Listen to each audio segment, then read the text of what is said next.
Welcome, welcome to Satsang. Sorry we got so late in starting this evening, but I'm hoping that you all are coming from the Ganga Arati with us, so you were there as it overflowed in a lot of exuberance. Today is, as we were saying, on the banks of Ganga, such a special day, all the days of Navaratri, but especially these last couple of days, Ashtami, Navami, Dashera. The days are just getting more and more powerful and sacred. So, sorry that we're starting late, but so glad that you are all here on this really powerful and auspicious and very special time. We start as always, Sandeep bhaiya baith jayega. We will start as always with a question that's come in advance from our beautiful satsang family that joins online through the internet. And then we'll open it up to any questions that anyone here has.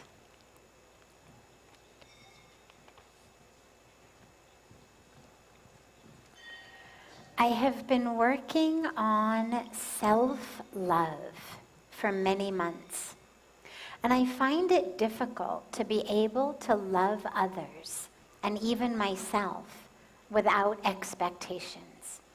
It is like wishing to have no desires, but that wish is still a desire. I would be very grateful if you could help me with this question. And this is asked by Montserrat Avila, who is joining via Facebook. It's a great question, and it's a really important clarification. Self-love does not mean that I don't have any expectation or desire for my improvement. Self-love is not love of every bad habit I have. It's not love of every mistake I make. It's not love of all the areas where I really still need a lot of work to be done. It's capital S, self-love. Self-love is not rooted in the number of times every day that you lose your temper or don't lose your temper. It's not based on anything. Because it's not of the individual self. Real self-love is based on that capital S self, the divine self. Not the self that gets up in the morning and jogs or doesn't jog. Not the self that gets up in the morning and meditates or doesn't meditate. Not the self that promises to get off TikTok but can't get off TikTok. It's not that self. That's the self we are working on, we're molding.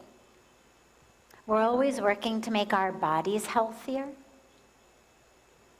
No matter how well you eat, I hope that you always still have a goal that you should eat even healthier.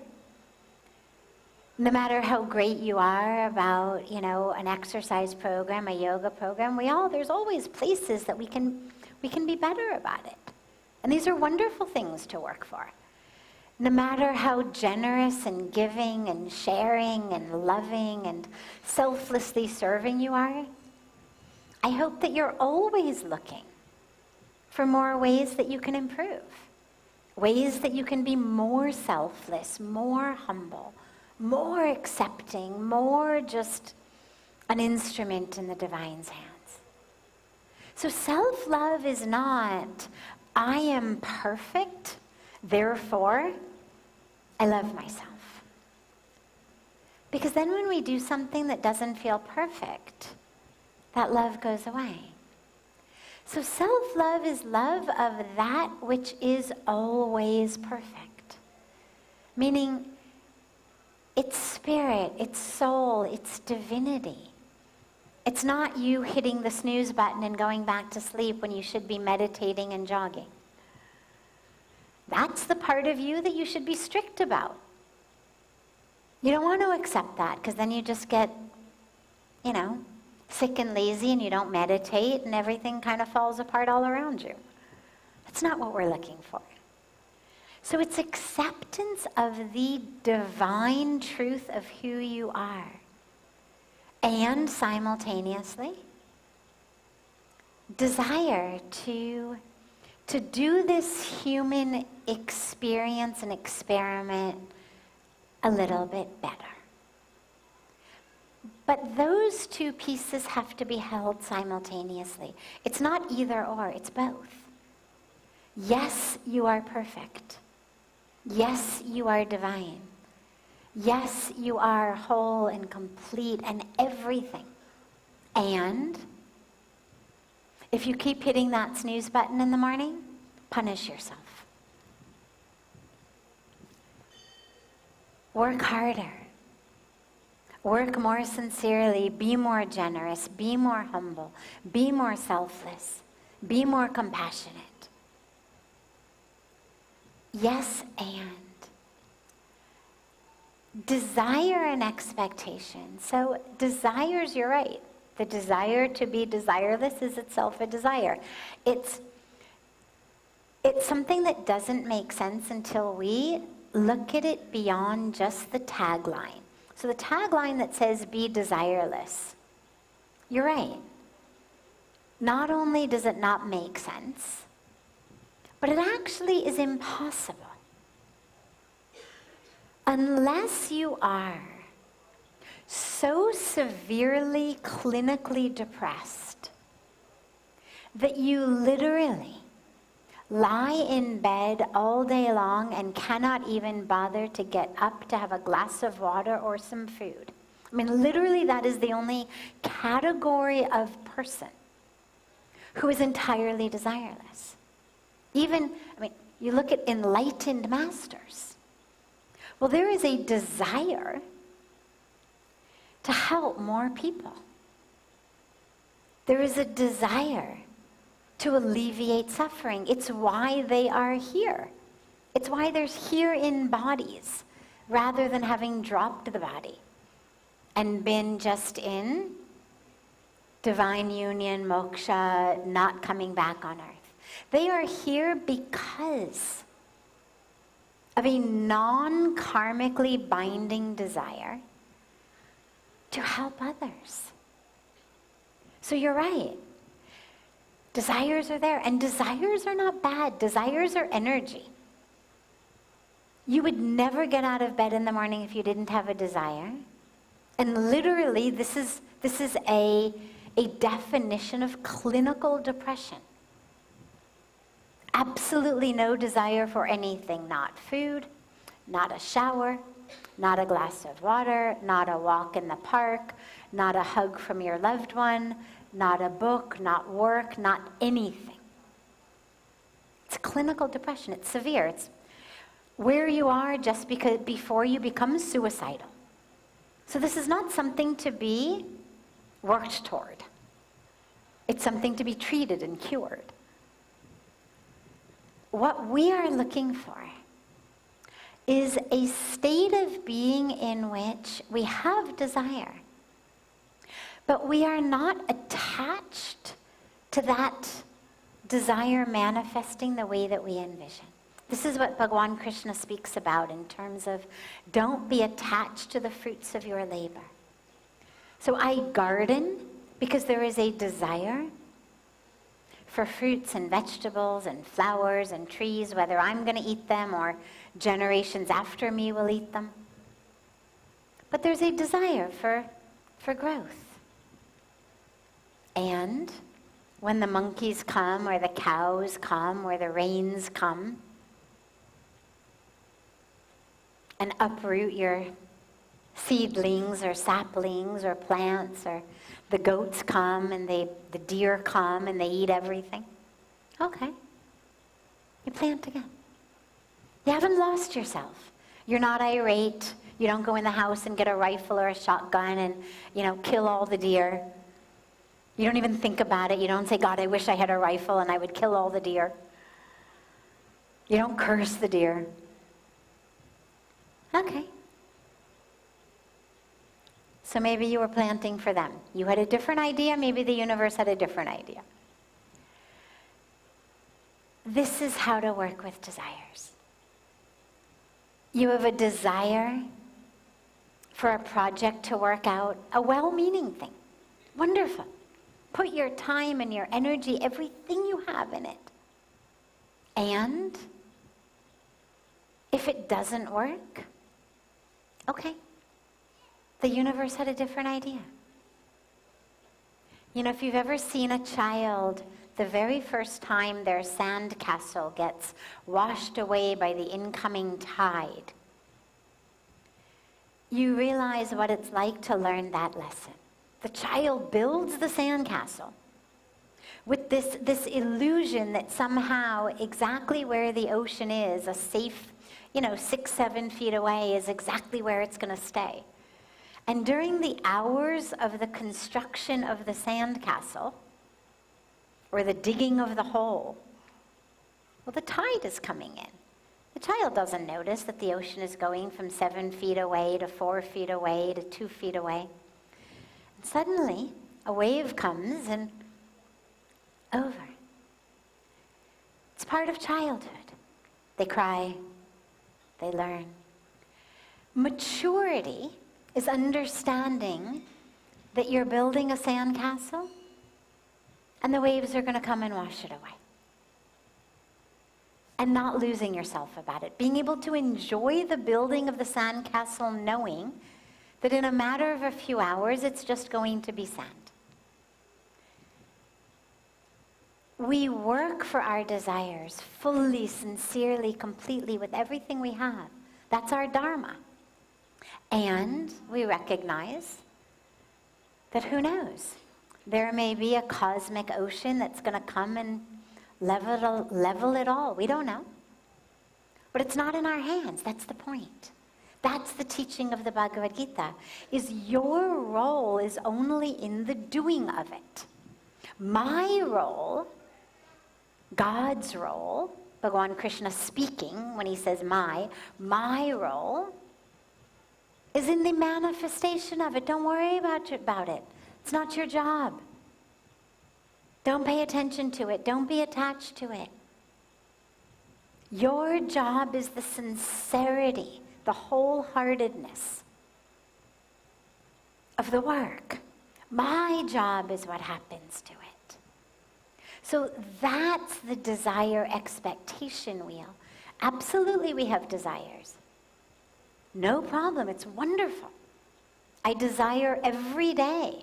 My prayer every day is a desire. Oh God, please make me more of an empty vehicle, an empty vessel, an empty channel. It's a very strong desire. Oh God.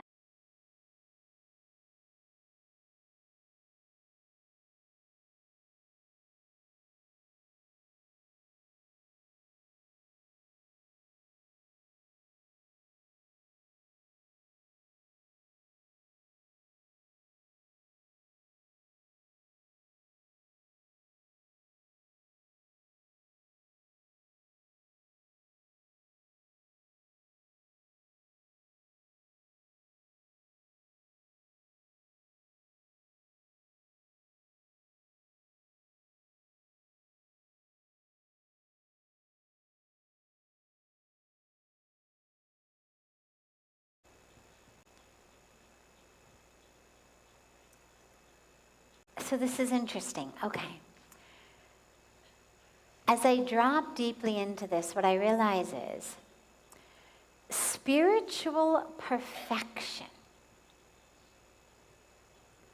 is actually the state that we are all in all of the time. On a spiritual level, we are nothing but perfect. That is the capital S self. That is spirit. That is your true self. The spirit is perfect. Soul is perfect. True self is perfect. When we say Purnamada, Purnamidam, Purnat Purnamudachyate, Purnasya Purnamadaya, Purnameva Vishishyate. It's whole, it's poured, it's perfect. Nothing lacking, nothing less.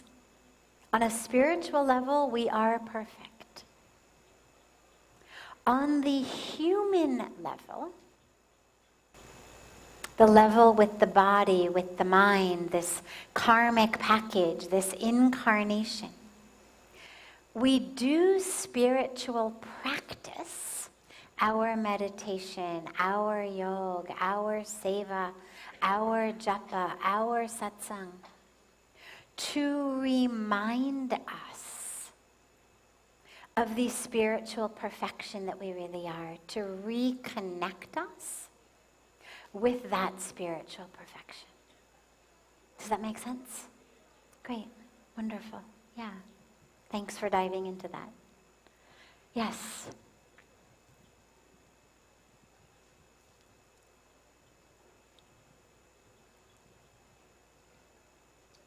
So I realized... Yeah, you're on. You're on. So I realized that our brain is our mind is a really powerful tool, right? Awesome. And it can wander into really different places that we like or we don't. And I also realized that probably 99% of our problems are either of the past or the future. So, and when we talk about being in the here and now, so how do I or anybody go about it in controlling the mind and being here now? Great. Great. So yeah, I think of the mind as a muscle. I know that biologically it isn't. It's not made up of muscle fibers. But I actually think of the brain, rather, I should say, through which we experience the mind, as a muscle. What you train it to do is what it will do. If I've never lifted weights, it would be absurd to think that somehow I could bend down and pick up a, 100-pound or 200-pound dumbbell and lift it up. I couldn't do it. And if I really, really, really tried, I'd end up hurting myself. I'd hurt my back, I'd hurt my arms. In order to be able to do that, I've got to practice. I have to build up muscles. My flimsy, flabby, nothing biceps are going to not be able to do anything with a big weight on the ground. There's no muscle. It's not developed.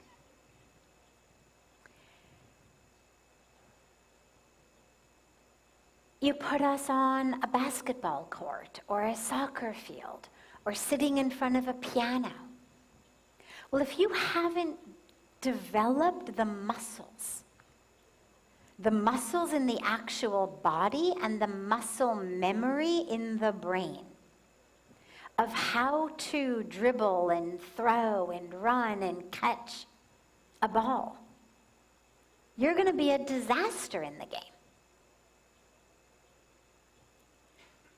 You're not going to be able to play anything on the piano. We have to practice. We develop physical muscles in the body. And for skills, we develop muscle memory, literally. I mean, playing the piano, for example, it's not that your fingers necessarily get stronger, but literally the brain develops the musculature of how the songs go. The musicians are not thinking, oh, B, C, D, up, down. They're just playing. They're just playing. It's happening. Where is that muscle memory stored? In the brain. So I actually think of the brain as a muscle. Now, if all you've done throughout your life is think about the past, ruminate on it, think about the future, dream over it, or be anxious over it, be stressed. And now you say, I want to be in the present. It's like sitting yourself down at a piano with, Beethoven's music in front of you. And you can't even read the music. You have no idea what those squiggly lines even mean, let alone how to begin playing it. You need to practice. The more you practice, the better you get. Same way with the mind. We don't spend time working with the mind. It's very interesting. We work with the body a lot. Different skills, different abilities. We understand that. But the mind, most of us seem to think that it just automatically should do what we want. Right? My legs don't do it. You could put me in a pair of ballet shoes, but I couldn't do ballet. No idea. My legs wouldn't do it, no matter how much I told them from my brain, do it. They're not going to do it. They have no idea how to do it. It would be absurd for me to think that my legs could somehow, magically, manifest a ballet dance just because my mind told them to do it. In the same way, the idea that somehow, out of the blue, with no practice, you're going to say to yourself, be here now. And it's just going to happen. You got to practice. You have to develop the muscle. This is why we do sadhana. It's why we meditate. It's why we do japa. It's why we practice mindfulness. It's why we do seva. All of these pieces of our spiritual practice are building muscle and muscle memory in our mind. Slowly, slowly, slowly, you develop the ability to be here. Why? Because when you sit to meditate, in your morning meditation, in your evening or afternoon, whenever you meditate, and you're chanting your mantra, and the mind goes, blueberry muffins. And you bring it back. And then the mind goes, cappuccino. And you bring it back. And then the mind goes, my awful boss. And you bring it back. And then the mind goes, my awful mother-in-law. And you bring it back. And then the mind says, oh, I have to call my sister. And you bring it back. And in that practice during your meditation, you develop a muscle of noticing when the mind has gone from where you've put it, and of being able to bring it back. Now, in your meditation, you're bringing it back to a mantra, or back to the breath, or back to an open-eyed meditation on maybe an image of the divine that you're beholding. And in daily life, you are just bringing it back to the present moment, back to the breath, back to right here, right now. So it's practice. Meditation, at least once a day, if not twice, 3 times if you can. And mindfulness the rest of the time. Work with it. Stop multitasking. Do one thing at a time. And here's the amazing thing that you're going to notice. You'll actually be more efficient, not less efficient. This idea of multitasking is one of the greatest myths of the common era. People think, I can't possibly only do one thing at a time. My God, I would be so inefficient. What they don't realize is actually multitasking makes you inefficient. You actually get less done. Do one thing at a time. The efficiency you'll gain will be a byproduct, a nice byproduct, but a byproduct. And you will develop the ability to just be in each moment. Are you eating? Just eat. Are you drinking? Just drink. Are you walking? Just walk. Are you filling in a spreadsheet? Just fill in a spreadsheet. Whatever you're doing, just do that. And the moment the mind wanders, just bring it back. It wanders, bring it back. And just like your biceps, just like your calf muscles, just like every muscle in the body, that muscle of the mind will grow and develop, and that'll become second nature. Yeah, great. Other questions? Yes. Ah, sorry. Have to learn to turn my head. Thank you. Yes, over here.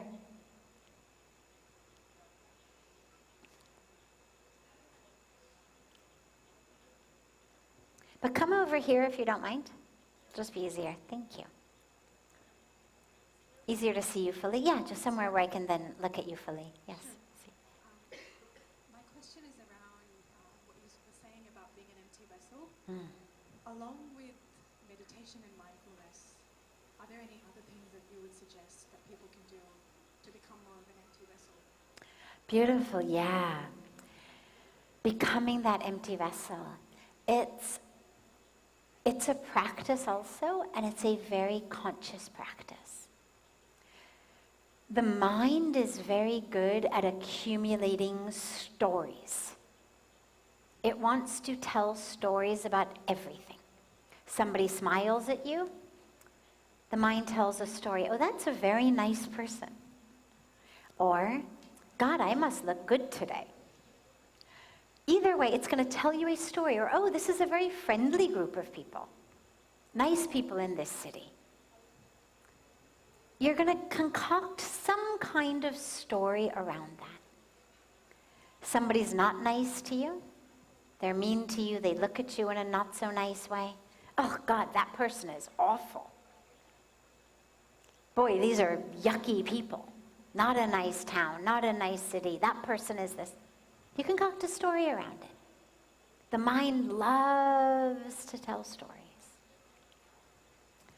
And what happens is these stories accumulate as junk in the mind, in the vessel that we are. Along with that, with the stories, desires brew. Not the desires we were talking about, but more desires around this individual being. I desire more money, more possessions, more prestige, more popularity, more acclaim, more appreciation, more, whatever it is. The more I identify with my story, and therefore myself as the star, I'm always the star of the story, the more I identify as that, well, the more you want. I was talking to some friends recently who are very big in the world of entertainment and online, and they're now building this big online universe thing where everybody has an avatar, and people pay real money, earth money, to buy things for their avatar in this non-existent computer ether-based universe. Now, this is something that for the life of me I will never be able to understand. However, that's not the point. The point is, it's a fascinating study of human nature, that you have what's called an avatar, an aspect of you that doesn't actually exist here, it exists only online. You can name it whatever you want, make it look like whatever you want. That part I think is free. But then if you want it to have these clothes, these jewels, this house, this boat, this horse, this, you pay real earth money for it. The more we are stuck with the identity of the self, whether it's this one, the earth-based one, or the avatar that's been created for the online ether cyber world, each identity I have, I want more for it. More for it. To the point where I'm actually prepared to pay money that could actually buy me like food here on earth. And I'm going to use it to buy a non-existent boat for my non-existent person living in the ether world. But it tells you about human nature. We are all about collection. Collection of things, collection of stories, collection of narratives, collection of emotional states, feeling states, all of that. The only way to be an empty vessel is to very consciously, deliberately, constantly work not to let any of that stick. The moment you find yourself starting to tell yourself a story about yourself, about your experience here on planet Earth, just stop. Say, Neti, Neti. It means not this, not this. I am not this. I am not the one who was smiled at. I am not the one who was treated badly. I am not the one whose reflection in the mirror I enjoy. I am not the one whose reflection in the mirror I do not enjoy. I am not the one who's been hired. I'm not the one who's been fired. Neti, neti. Not this, not this. Now, it's a practice that we do literally in a seated meditation. It's a beautiful meditation. If you go, online, there's going to be lots of videos of me leading the Neti Neti, actual seated meditation, where you literally go through it. I'm not my clothes, I'm not my skin, I'm not my bones, I'm not my blood, all of that. But it's a practice not just for a seated meditation. It's a practice for life. As you move through your life and things happen, from the outside world, from your own projections, all of that is clogging up the channel inside. And you just say, Neti, Neti. And you just let it go. It's a constant cleaning. I love to have a cup of coffee in the morning. And the other day I was making coffee with a new little French press that I got, and the thing managed to basically explode all over me, and I ended up with coffee all over my sari. Now, coffee stains. People, in ancient times used to actually use coffee as a dye. But what I've learned over the years of life is that if you wash something out immediately, even if it's coffee, it'll come out. Give it 20 minutes, it's not coming out. So literally, left everything in the kitchen, ran to the bathroom, disrobed, threw my sari in the sink with the soap. Stain is gone. The same thing, the exact same way that you work with clothes, work with your mind. The moment something comes in, just stop what you're doing. Don't allow it to seep in and stain. Just neti, neti. And if that's not enough, sit for a few minutes of meditation. Have a cold shower. Do some chanting. Do whatever you need to do that works for you to bring you back to that place. And just let that be your prayer every day. It's my prayer every day. Just make me more of an empty vessel. More of an empty vessel. Because the other thing is the junk inside, not only does it block you, but it feels awful. It's not even like it feels good. It feels bad inside. Let it go. Just let it go. Let it go.